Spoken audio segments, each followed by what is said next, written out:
Olá, meu nome é Lucas Lima Carneiro e eu vou apresentar o trabalho intitulado Redução de Ruídos em Imagens por Autoencoder, da disciplina de Processamento de Sinais. Este é um breve sumário do que eu vou apresentar, que seria uma breve introdução sobre a teoria do que é um autoencoder, os métodos utilizados neste trabalho, os resultados e as principais conclusões. Então, introdução. O que é um autoencoder? A grosso modo, o autoencoder é uma rede neural em que nós temos os dados de entrada e a saída seria a reconstrução desses dados de entrada.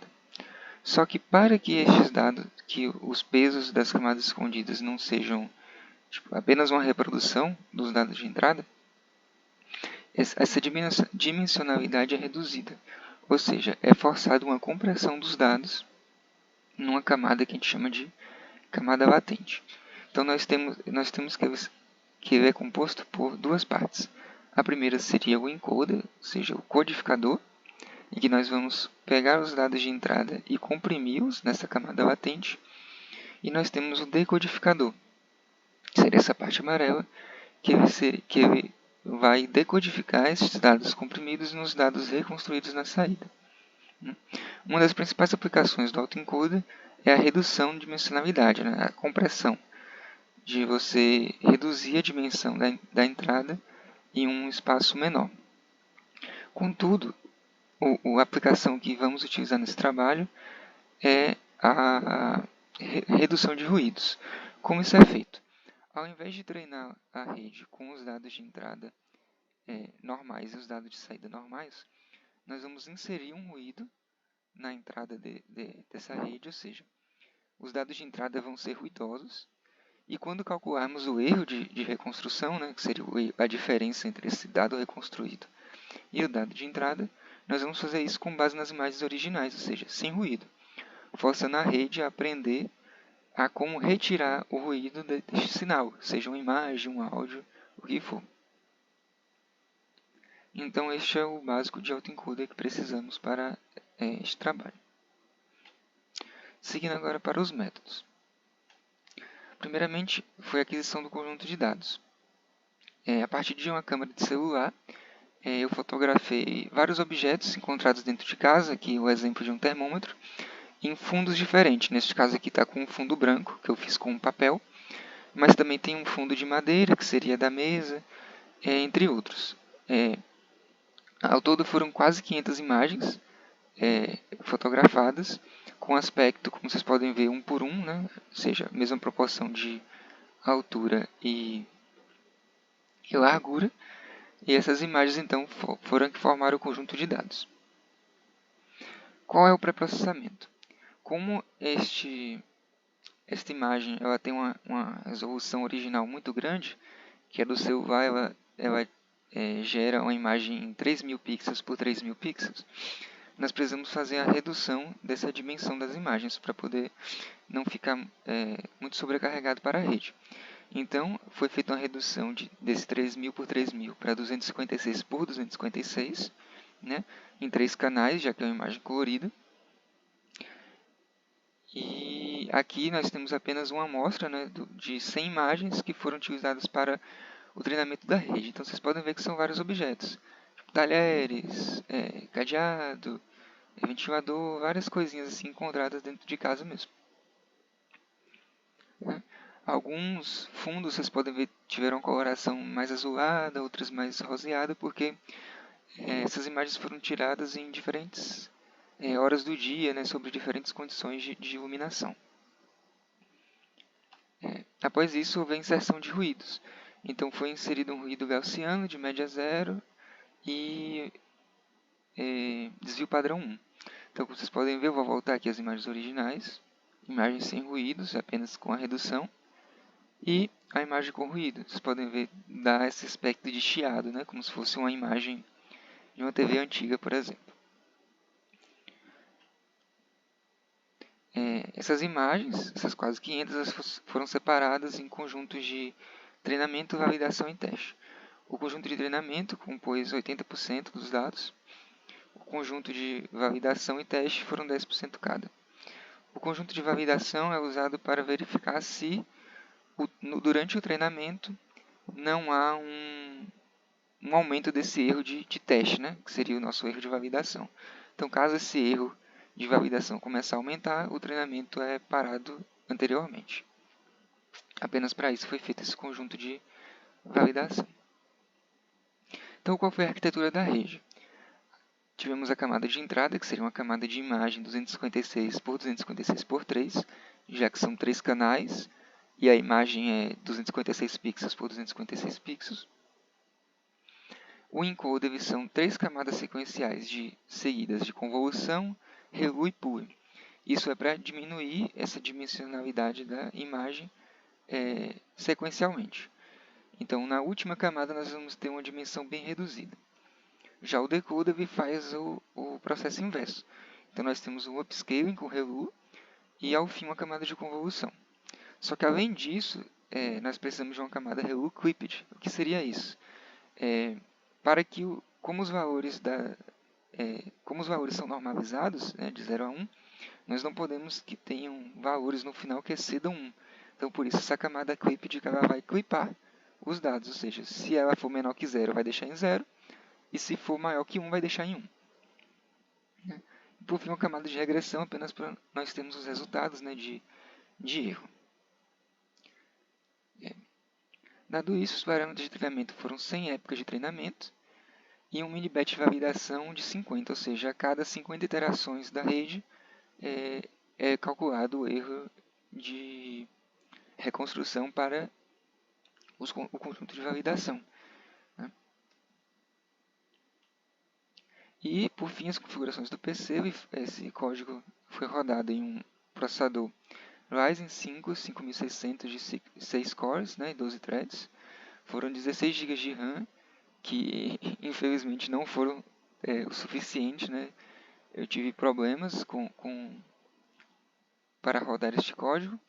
E a computação foi feita na GPU, que seria a placa de vídeo GeForce RTX 3060 com 12 GB de VRAM. Os resultados. Então, nós tivemos esses dados de treinamento. Então, à esquerda, a primeira coluna, nós temos as épocas de treinamento. Depois temos a iteração. O tempo, como vocês podem ver, levou praticamente 22 horas para treinar a rede. Isso excluindo o tempo, né, de pré-processamento e que ela leva para normalizar os dados, etc. E, como vocês podem ver, mesmo assim, com esse tempo todo de treinamento, a rede ainda não foi capaz de diminuir o RMSE a um valor aceitável. Por que eu digo isso? Os valores são normalizados e o RMSE normalmente é na mesma unidade dos dados que nós estamos, da unidade de medida que nós estamos tratando. Então é um dado adimensional que varia de 0 a 1.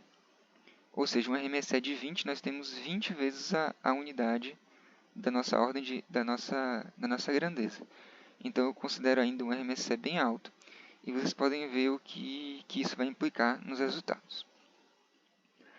Então, ainda falando do treinamento, então podemos ver que ele começa com um erro bem alto, mas isso é esperado, está no início, né, inicializado com pesos aleatórios. E nós temos uma rápida redução desse erro. E ele cai em eu não sei se eu posso dizer, mas eu acho que isso seria um mínimo local. Ou seja, ele fica variando ali o RMSE. Ele vai para um valor menor, vai para um valor maior e fica variando neste período.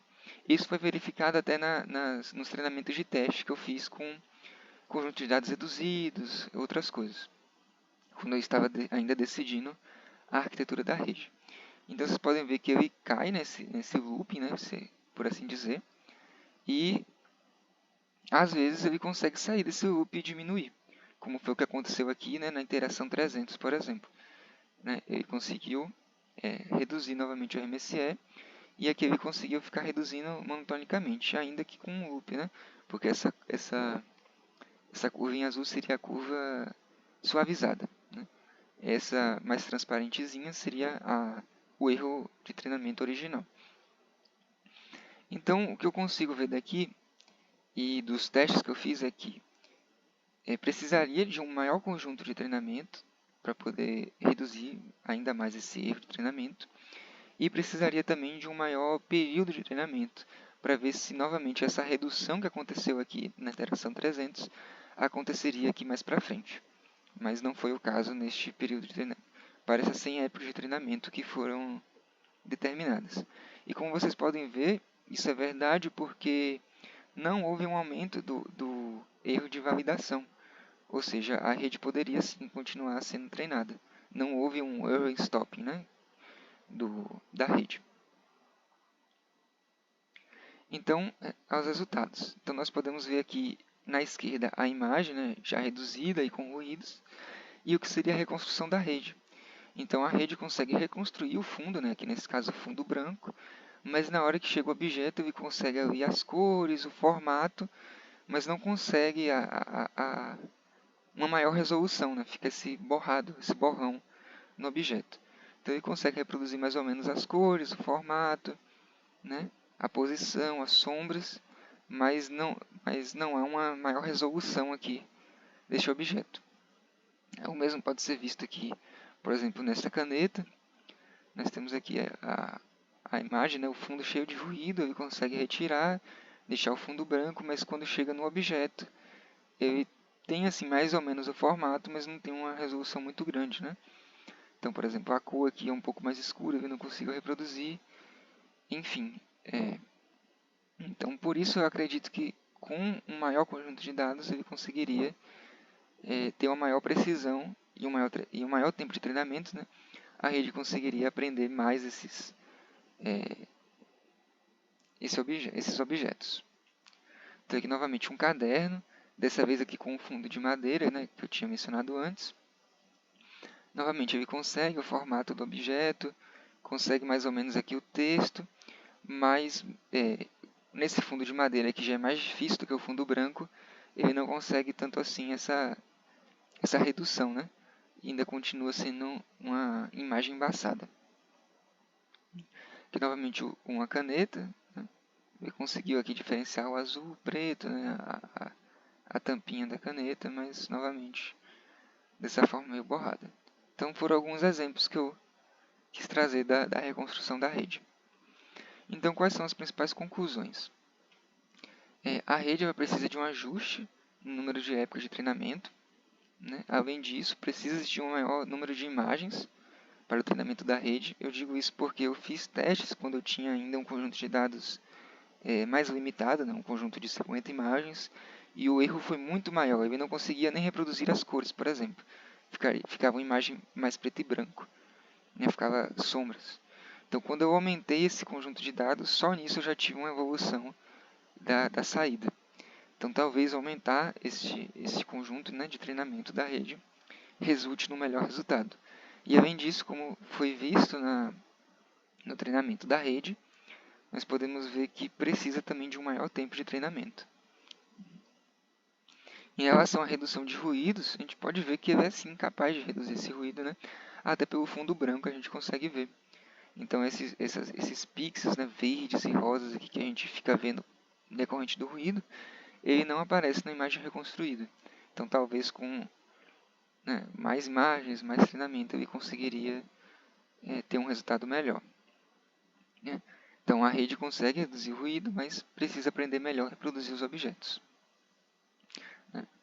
Então essas são as principais conclusões do trabalho. Então fica aí para uns passos futuros. Eu pretendo sim treinar essa rede novamente, aumentar esse conjunto de dados e ver quais são os próximos desempenhos dela. Então muito obrigado pela atenção e é isso.